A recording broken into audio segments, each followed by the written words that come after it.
Berbagai langkah dilakukan oleh Disperindak Kota Denpasar dalam mencegah masuknya beras berbahaya ke pasar di Kota Denpasar.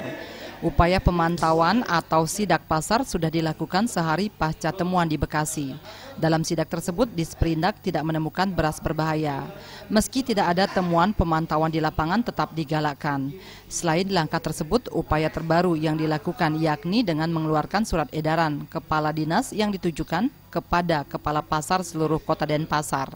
Surat edaran tersebut berisi ajakan untuk turut memantau dan mengawasi peredaran beras di wilayahnya. Langkah tersebut diharapkan dapat mencegah secara dini masuk dan beredarnya beras sintetis. Kita sudah libatkan Kepala Pasar dan saya sudah bikin edaran kepada Kepala Pasar agar bersama-sama. Karena mereka yang bertanggung jawab terhadap keberadaan barang yang ada di pasar agar mereka juga ikut memantau secara berkelanjutan terhadap barang terutama beras yang diedarkan di pasar yang bersangkutan.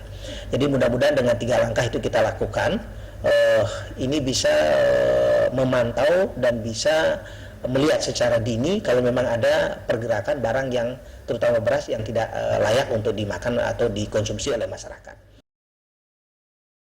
Selain Kepala Pasar, surat edaran Kepala Dinas juga diberikan kepada distributor dan distributor beras agar bersama-sama melakukan pemantauan mulai dari proses penerimaan beras hingga pada pendistribusian kepada konsumen.